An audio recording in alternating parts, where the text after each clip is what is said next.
దక్షిణ బస్తర్ ఆ అడవుల్లో భారత భద్రతా వ్యవస్థను 2 దశాబ్దాలుగా సవాలు చేస్తున్న పేరు మడవి హిడ్మా.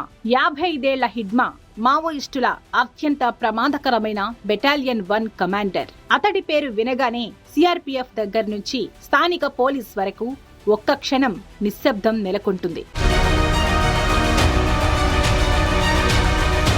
2004 నుంచి ఇప్పటి వరకు 27 పెద్ద దాడులు, దాదాపు 200 మంది భద్రతా సిబ్బంది హతమైన ఘటనల వెనుక హిడ్మా హస్తం ఉంది. 2010 దంతేవాడ దాడిలో 76 మంది సిఆర్పిఎఫ్ సిబ్బందిని బలి తీసుకున్న నరమేధాన్ని నడిపించింది హిడ్మానే. 2013లో జీరం ఘాటి నరమేధం. రాష్ట్ర కాంగ్రెస్ నాయకత్వం దాదాపు అంతమైపోయిన ఆ దాడికి కూడా హిడ్మా వ్యూహకర్త. 2017 బుర్కాపాల్ దాడి, 24 మంది జవాన్లు మృతి. ఇవన్నీ హిడ్మా మైండ్ గేమ్స్. హిడ్మా సుక్మా జిల్లా పర్వతి గ్రామానికి చెందిన స్థానిక గిరిజనుడు. 2001లోనే నక్సల్స్ లో చేరి అత్యంత వేగంగా ఎదిగిన కమాండర్. క్రమశిక్షణ, తెలివితేటలు, క్రూరత్వం ఇవే అతడి ఎదుగుదలకు ప్రధాన కారణాలు. అతడి కింద 150 మంది బాగా శిక్షణ పొందిన కమాండర్లు పనిచేశారు. దాడి సమయంలో హిడ్మా ఎప్పుడూ ముందే.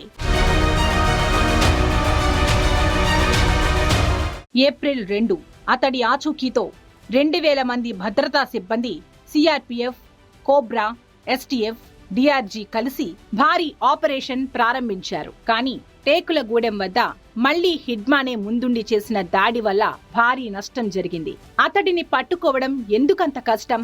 5 కిలోమీటర్ల మల్టీ లేయర్ భద్రతా వలయం, గ్రామాల్లో బలమైన సమాచార నెట్వర్క్, అడవి మార్గాల్లో అసాధారణ పట్టు, జంగిల్ వార్ఫేర్ లో దూకుడు, అత్యంత ఖచ్చితమైన ప్లానింగ్. హిడ్మా గురించి భద్రతా బలగాల వద్ద తాజా ఫోటోలు లేవు. యువకుడిగా ఉన్న 2 ఫోటోలు మాత్రమే. అందుకే అతడి నిజమైన రూపం ఈ రోజుకు ఎలా ఉందో ఎవరికీ తెలియదు. 2000 నుంచి 2019 వరకు బస్తర్ను రక్తపాతంతో నింపిన మావోయిస్టు నాయకుడు రమన్నాకి హిడ్మా అత్యంత సన్నిహితుడు. రమన్నా మరణం తర్వాత హిడ్మా సిపిఐ మావోయిస్ట్ మిలీషియాకు పూర్తి ఇన్ఛార్జ్ అయ్యాడు. ఇప్పుడు అతడే దండకారణ్య జోనల్ కమిటీ అధినేత. అతడి మీద బహుమతి 25 లక్షల రూపాయలు. కానీ నిన్న మొన్నటి వరకు హిడ్మాని పట్టుకోలేకపోయారు. అడవుల్లో కదులుతున్న ఒక కనిపించని శక్తి మడవి హిడ్మా. భారత భద్రతా వ్యవస్థకు ఒక సవాలు, బస్తర్ అడవుల్లో యుద్ధానికి ఒక ప్రతీక.